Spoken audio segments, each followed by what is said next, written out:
Hello and welcome back to the Stormforce Fitness Show. I'm Jon Le Tocq, and today's episode is going to be about finding out what you need to get rid of.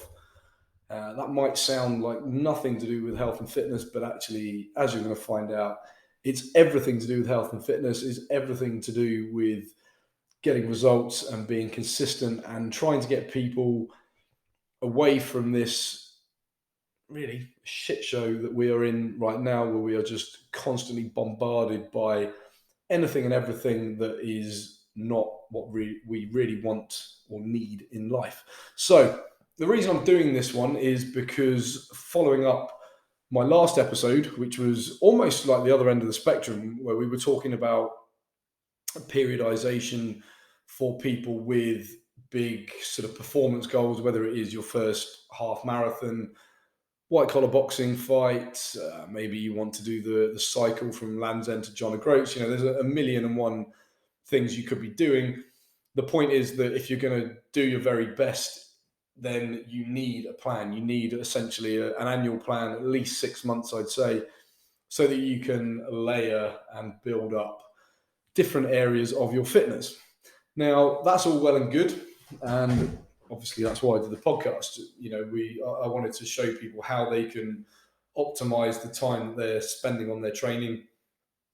But there's unfortunately really a greater number of people that need help on the other end of the spectrum, because life has just become so full, so busy, so complicated that they just can't see the way forward. And it very much reminds me of a Buddhist philosophy, which goes something along the lines of, to understand, you can't thrash about in muddy water. You just imagine that you're in a river, and you thrash and thrash and thrash because you want to see where you're going. You're underwater, but the more you thrash, the more the dirt, sort of flies up and essentially muddies the water. So the best way is to be still, give yourself time and space for things to settle, and then, like the water, things become clearer. The reason I bring that up is because we don't do that these days. We're constantly looking at what we can add. We're looking outside. What do I need to bring into my life, whether it is a material thing or someone else's opinion? We're going to explore all of these things. And clearly, it's not helping anybody, because we're getting more anxious, more stressed, more demotivated, and a lot of people are just literally stuck in the mud. So I actually had the inspiration to do this podcast because I was talking to a colleague of mine, Rick, down at the sports centre, and he's probably going to listen to this. I hope he is. He always tells me he does. And I'm sure he won't mind me saying that he is an old timer when it comes to the fitness world. I consider myself to be a little bit in between. I've only really been doing this 15 years, not as long as many other people, but fortunately, I came into it at a time where we used to read books. We used to read books by the guys who almost invented the industry. I don't know if you can invent fitness, but invented training and training plans and methodologies and stuff like that. These were the first guys to really formalize this stuff. I learned a lot from them. And obviously, I'm still in the industry, so I see a lot of the new stuff and technology. So I find myself somewhere in between. But I was telling Rick about a book that I knew he'd enjoy by Marty Gallagher, who, I've got it here, The Purposeful Primitive.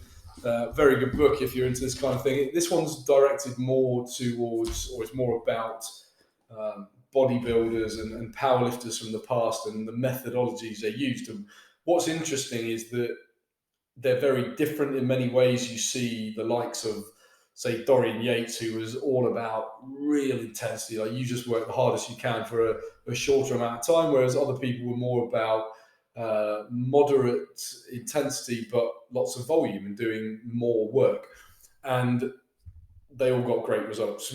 So sometimes we have to not look at the differences between things, but we have to look at the commonalities, and one of those commonalities is the simplicity. It's from guys who essentially they didn't really have a guidebook. They learnt by doing. They added things and realised that all it did was tire them out or hurt them, or they did too much. So they stripped down a lot of stuff, and that's kind of what you see in the book. And these guys were mega strong. They were really big, and don't let that put you off. Even if you're not looking to be ginormous, you just want to lose fat, be healthy, whatever. The point still remains that you'll find most people in any walk of the fitness industry, whether they're into fighting, whether they're into running, whether they're into weightlifting and body composition, they accumulate loads and loads and loads of stuff, and then they reach this tipping point when they realize that it's just getting too complex, and they strip it away till you get back to basics. Do that stuff consistently with intensity and with commitment, and you get great results. Another guy that I like from that perspective is Dan John, who I've read all his books. I was fortunate enough to meet him, go around to his house in Salt Lake City, interviewed him and had a good chat. And again, he would probably tell you himself, he is one of the old time coaches. He's achieved a lot personally as an athlete in sort of discus and throwing things far, but also as a coach. And again, when you read his books, you might be fooled into thinking, oh, this is for beginners. It's really simple. It's about movement patterns and doing movement patterns well, and just building them as and when you're proficient in a particular way of performing that movement pattern. But again, this is from a guy who still trains. He's still training himself. I don't want to try and remember how old he is because I always get these things wrong, but not a spring chicken. Like I say, Dan will tell you that himself. But what's brilliant is he is still training. He's still active. He's still healthy. But again, the point for this podcast is that he has learned what to strip away, and he's probably forgotten more things than I've actually learned. But point is, it's back to basics, and it works really, really well. So that's why I wanted to do this podcast and talk about what you need to get rid of rather than what you need to add for people who are just struggling to get started. I think there's many reasons for it. Certainly not a judgment as such, because we are just bombarded as soon as you turn your phone on, messages coming through, and you go on the internet, and you've got adverts and social media, and you're just constantly filled with here's things you should be doing, here's things you should add to your life. If you don't add this to your life, you're not a good person, you're not going to be able to lose weight, you're not going to get fit, you're not going to make money. It stresses me out thinking about it. It's just endless. So what I want to do is to help you look at different areas of your life that are important in the health and fitness space and look at what you can get rid of. Okay. And this stuff you won't really appreciate until you just commit to doing it. Okay. You're going to have to trust me on this. Start with it, even if you don't do it perfectly to begin with. It's not about, becoming like a minimalist and just having nothing in your house but a sort of wooden table and you sit on the floor and all that kind of stuff. I don't think we need to go that far, but we do need to see where we are overcompensating by adding things and buying things and trying to do more. And that leads me into my first point about time. We're going to talk about training and nutrition and so on, but ultimately, if you don't have a grasp on your time, if you don't have an awareness of where your time is going and how it's being spent, then the rest of it is irrelevant. There's a saying in the fitness industry that an average program done with 100% commitment is better than a great program that's not done at all. And that's kind of the point, is that we're constantly searching for better. But if we don't have the time to do it anyway, it doesn't matter. You're better to just get going, keep showing up. As I say in my book, which you should go and buy right now, The Secrets of Showing Up. We're better to start small and to build it up, because things will happen in our mind that we can't. I can't tell you these things. I can't really explain it. You will just experience it as you get into a new habit. When something feels good and it's being productive and it's improving our lives, we're more inspired to go, actually, I'll find another 10 minutes for that. But you've just got to get started. So that brings us on to time. Obviously, a lot of people will constantly say, oh, I need more time. If I had more time, I would do these things. And don't get me wrong, there are people, particularly at the moment, we could look at a lot of like nurses, health workers, trying to tell them to go to the gym for an hour every day. It's like I barely get enough time to sleep and eat. So there are instances where this is very, very difficult, and it's not impossible, but it is definitely harder than other people who do have time to fit this stuff in. So I'm really talking to the 95%. So please don't get offended if you are in that kind of a job. I hope that clears up very soon. Hopefully we're coming out of things. But anyway, for most people, what you actually need is fewer distractions, fewer options.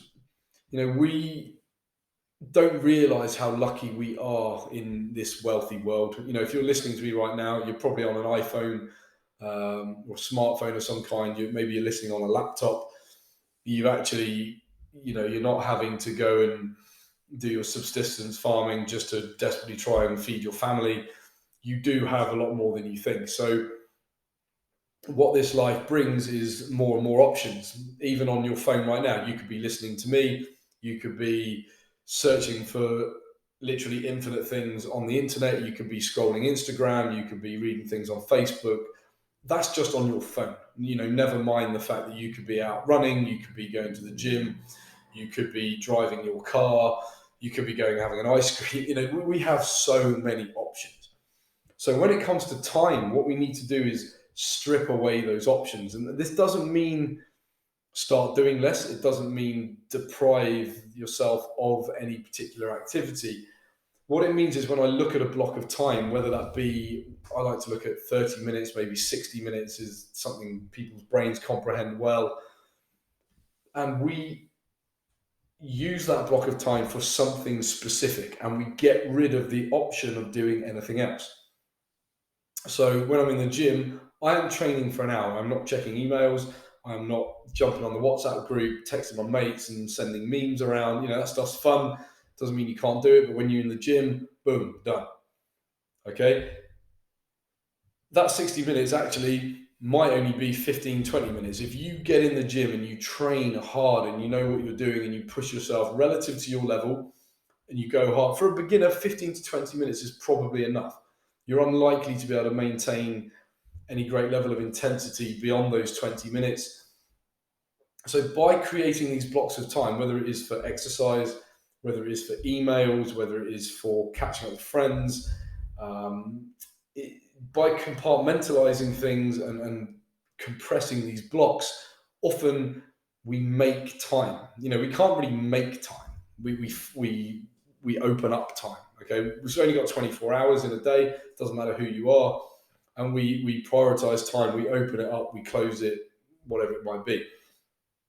So having a plan for this time minimizes options. And even if you're working for somebody else, you can still do this. You can go, right, I check my emails maybe 2-3 times a day. Obviously, it depends what your job is and what it entails, but a lot of people could do that. That then gives me, okay, now I'm not half in the emails, half in this, half in that. That opens up this hour now where I'm kind of doing things, but not really. That could be my project development time.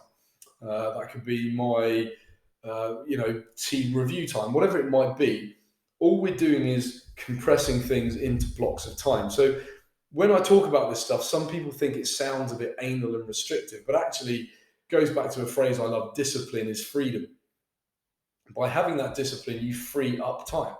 You might be able to get your work done sooner, so you don't have to do overtime. Okay, now you don't have to do overtime. You magically have time to go to the gym. You have time to spend 30 minutes preparing food. And so it goes on, because now you've got those 30 minutes to prepare food. You're not reacting all the time, go, I've got to run to the sandwich shop. So now even more time gets freed up. So you're now eating healthier food. You're saving yourself time on stuff. You're opening up time for other things which make your life even more productive and more enjoyable. And so it goes on. We still only have 24 hours. You still have the same job. You still have kids and so on. But we just compress things and we totally commit to that time. And you have to commit to it. You have to be strict with that, because again, you will often be thinking, oh, but the kids, if you say, look, for the next half an hour, I am doing this, then mentally you're actually more free to be with your children and really be with them, or your partner, or whatever it is, rather than still kind of half doing what you were sort of doing before. Oh, let me just check the emails. Oh, and there's that thing on Facebook. This is what I mean. We're just being more disciplined with our time. We're getting rid of, excuse me, options in any one block of time.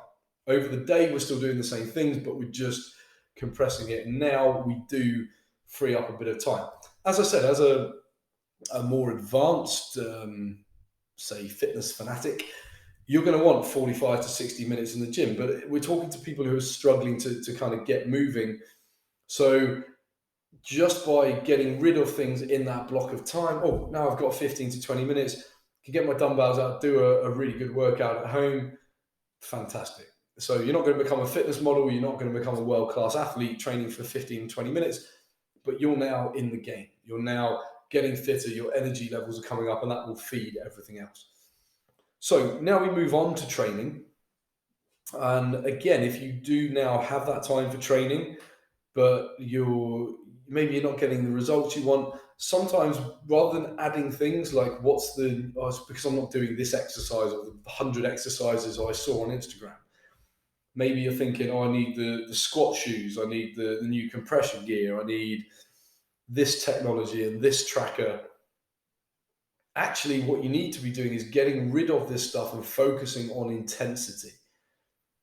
Okay, doing less things in the gym, but doing them really, really well. Instead of kind of half-assing it and then thinking, oh, I still can't really feel my legs, so I'll do more exercises.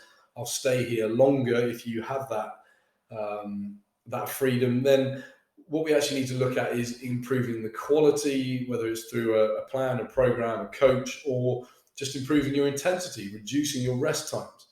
You don't need to go to the gym more and more and more. Realistically, most people, and I'm talking like 95% of people again, don't need more than 3 to 4 hours of real intense quality exercise per week. Sure, if you want to be a triathlete and you have all of those different elements that you need to improve, then you're going to have to do a bit more if you're wanting to do an Ironman and stuff like that. But most people listening to this just want to look really good. They want to feel good. They want to optimize their gym time. 3 to 4 sessions per week done really, really well. So again, we need to look at what do we need to get rid of, because we need the recovery in between to enable another hard session. And this is where a lot of people go wrong. They get into exercise, they get into training, and they're just constantly thinking, okay, now I add more, I get better. But it doesn't work like that. It's that law of diminishing returns. So if you're kind of at this point, doing more you're not going to recover. Your workout's sort of 80%, if that, and it's kind of a free fall. So have a think about what can I get rid of so I can improve the intensity of my workouts. So a lot of these exercises, you're adding in a little bit of half-assed bicep curls at the end and doing some really bad abs exercises, just a little bit here and there, and then I'll do 15 minutes of cardio just to add something. Strip that away. Make sure there's a meaning to everything you do and go at it hard. Okay? Employ a coach to figure out what's the most advanced, hardest, most intense option you can do safely and for the required sets, reps, and so on. There is a science to it. So that's the training side of it. It's not all about more and harder. Obviously, we can't have quality training without quality nutrition. So again, I hear people coming to me, oh, I need you to write me an exact plan. I need you to tell me my macronutrients, my carbs, my fats, my proteins. Like I need more complicated things so I get better results. But again, often that's not the case. If you haven't for 6 months been 90% of the time on your calorie target and your protein target, we don't need to talk about this. If you're still eating shitty food 3-4 days a week, we don't need to talk about this. Okay, you need to look at what do I need to get rid of, whether that is alcohol, processed foods. I call it marketed foods. We never see broccoli being marketed. We don't see chicken being marketed. We don't see eggs being marketed. We're being marketed the stuff that is going to make us go, oh God, I really need that. And when you're walking through the shop, you get drawn in by the colors and the fancy shapes and giveaways and things like that. That's what you need to get rid of. How do I get that out of my diet before I start looking for more? What can I get rid of? And that's not to say you need to get rid of all the things you enjoy. This is where a lot of people misunderstand things. You can get rid of something and keep it there. Okay, that doesn't make sense, does it? Well, it does if we think about things like a curry, for instance. If you're going out for a curry or ordering in all the time, those curries are going to have a lot of preservatives in, a lot of MSG and colorings and stuff like that. Whereas if you make a curry, like a curry made in India, for instance, most of the time will be things like coconut milk and spices and herbs. And how could go on the internet, if you like a chicken korma, Google healthy chicken korma and it will tell you exactly how to make it. So you can still have your curry, you can still enjoy the flavors, but what we're getting rid of is the chemicals, the preservatives, the sugars, the extra things that you don't need. Okay, so again, it takes a little bit of assessment of how, even a pizza, like you have a pizza in Italy, completely different thing to having a pizza in England where it's like 4 cheeses and preservatives and all of that. It's very much thin base, lighter cheeses, even some vegetables on there. It's almost more like a sort of healthy sandwich kind of thing. So, oh God, I've just thought something else we need to talk about is all this stuff on the internet. Like you need to have this detox tea, you need to have this gut cleanser and stick this up your ass and it will clear you out. And, add this pill, add this tea, add this cleanser. No, again, if you can take out and remove the stuff that's causing the problems, like your body knows how to detox and remove toxins. That's what your liver does. It's what your gut does. It's what water does. But if you're not enabling those things to work, that's when you have problems. You don't need to add something. You need to take away the things that are stopping your body from doing what it knows how to do and what it's evolved to do. And that kind of that brings us on to sleep as well. Often it's like, I'm not sleeping. Okay, what do I need to? I need to take a pill. I need to buy a hypnosis CD. I need to add music to put me to sleep. Like, I don't really have a problem with the music so much, but the first thing again should be, what do I need to get rid of? So noise. I can't really sleep properly now without earplugs because I get such a deep quality sleep with them. When I don't have them, I hear all these things. Like if a mouse farts, I'm going to hear it. So take away the noise. Take away the blue light from the TV, from the laptop, from the iPhone. Often combined with that is take away the work. Half an hour before bed, we're answering emails and, I forgot to do that today and got this project to do tomorrow. We're almost getting anxious about tomorrow before we even get there. So we don't sleep. And then when we get to tomorrow, we're even more anxious and panicky because we haven't slept. And so it goes on. We've got to take away the brain stimulation before bed. We've got to take away the artificial light. These lights above me now, like, if I lie on my back, it's like being in the dentist. So at night, I turn the main lights off and I have a little kind of strip light near the windowsill that just gives me enough to see what I'm doing and eat my food and stuff. But it's just starting to bring my brain into dark mode, and then I get to sleep a lot easier. I'll read a book, I'll read my Kindle, which is a different kind, we call it white light. A different kind of light, again, taking away that stimulation. So enabling your brain to do what it knows how to do. We've evolved to go to sleep when it's dark. I've literally just posted something on the internet that there's like this another new study that it's getting to bed at about 10 o'clock. I think they said is linked to a lower risk of heart disease. But funnily enough, getting to bed when it's going dark leads to you being healthier. I don't quite know what these links are and how it works, but I'm just using this as an example that every now and then science confirms what the brain and the body have known for thousands of years. That's why we have circadian rhythms and why we get tired at night or should get tired at night and so on. But we don't get tired because we're artificially propping ourselves up with light and coffee and stimulation. There's I often talk about this African tribe. They went and looked at how these people live and how they act and how they sleep and circadian rhythms and so on. And when they explained to the tribal people about insomnia and asked them what their word for it was, they kind of got these blank looks. They couldn't understand the concept of not sleeping because it just doesn't happen there. So when it's dark, they go to sleep. When the sun comes up, they get up. There is no such thing as insomnia. So it's a problem we have created. Whether it is through light and artificial stimulation, artificial heating, and so on, even, a lot of anxieties. This stuff just doesn't exist when you live more naturally.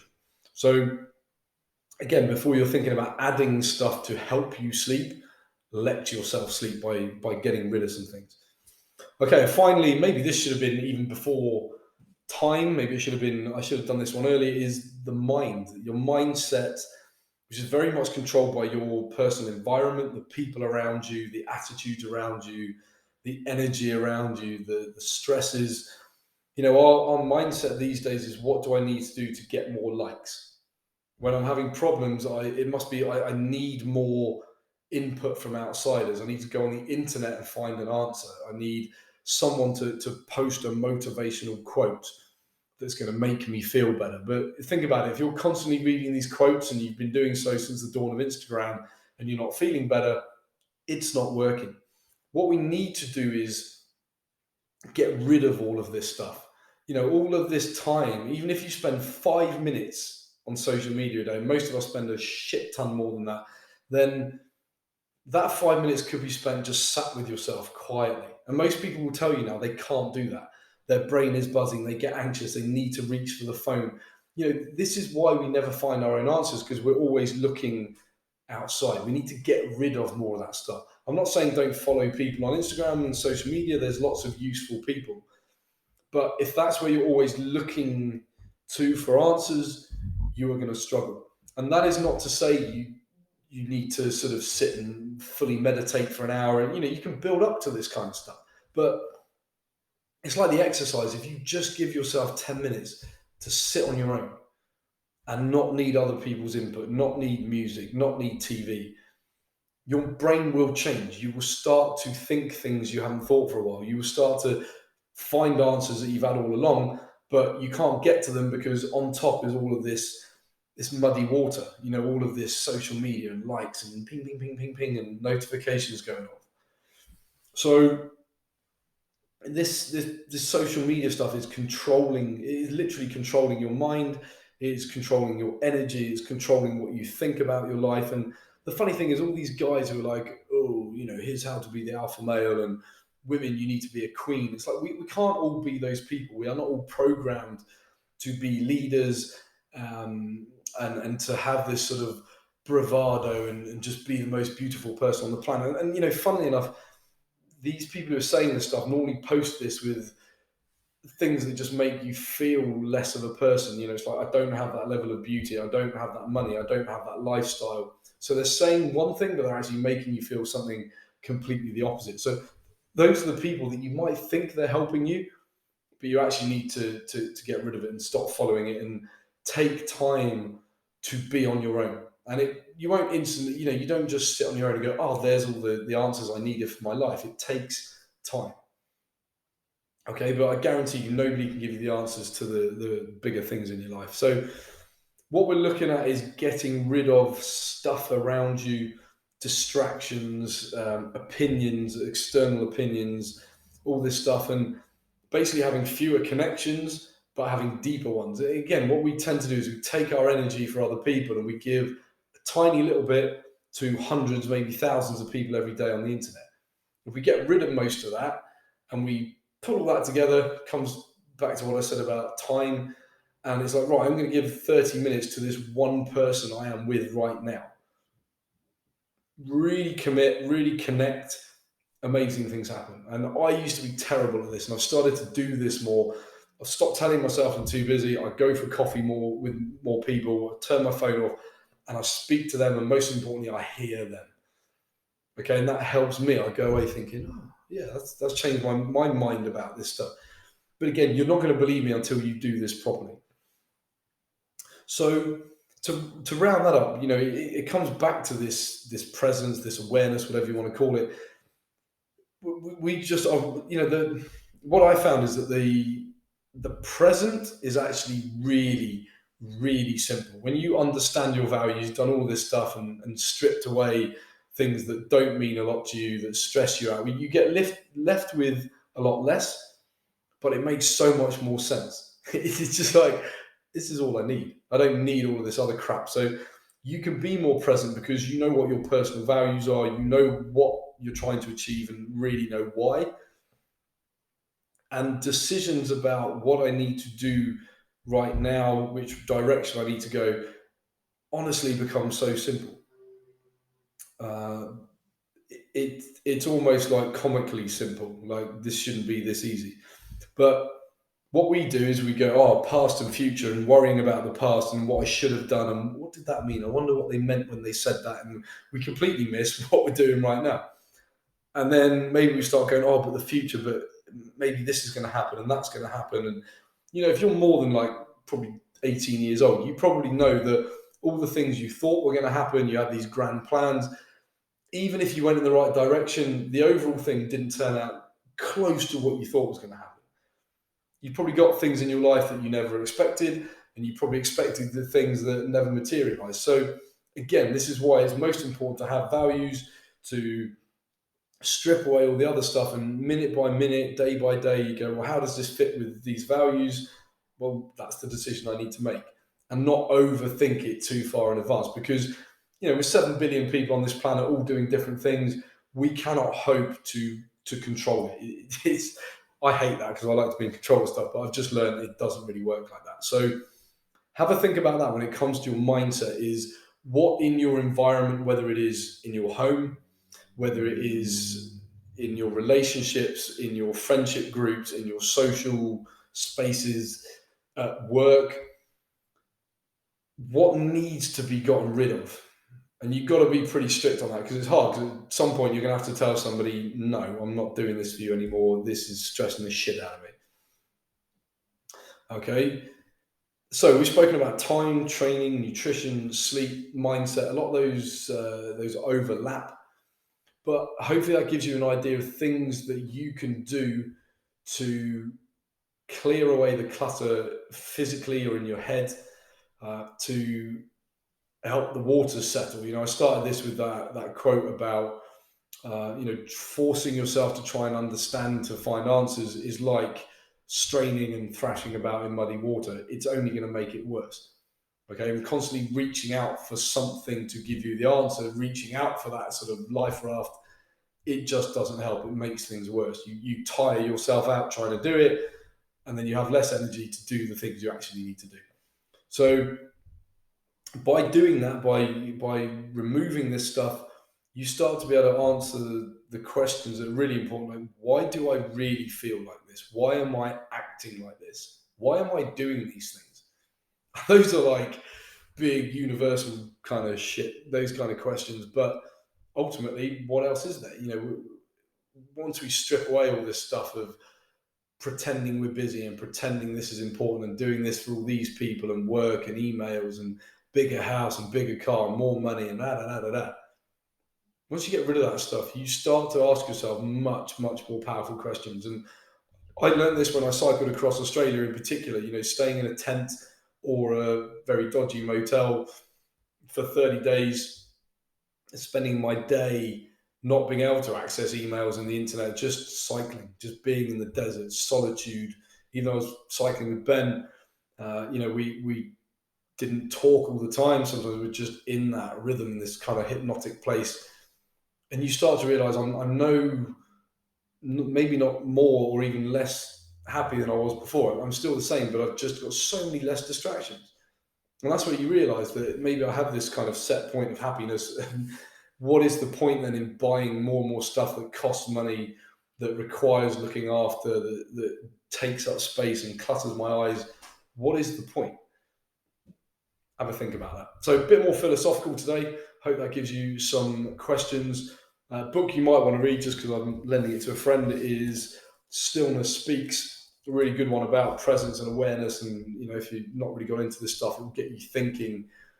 And like I said, looking at things you can clear away. And warn you now, it becomes almost addictive. Once you start doing this, you're like, wow, just that simple thing felt so much better. So I'll do more of it, and I'll get rid of this and this and this and this and this. And like I said, it's not to become a minimalist and have nothing, but it is to get rid of all the stuff that just means nothing, takes up mental space, takes up time, takes up energy, and you pretend you have to do it, but most of the time you really don't. By clearing this stuff out, you find time for yourself, your training, your nutrition. That gives you more energy. You now have more energy for people. So your connections get deeper. People want to be around you more. You provide more value to them, and so on and so forth. So I hope you've enjoyed that one. A little bit of a flip on its head from what we did with the periodization last time. But again, super important for anybody, but particularly people who are struggling to kind of find time and move forward. So that's it from the Stormforce Fitness Show today. I'm Jon Le Tocq. I hope you've enjoyed yourself.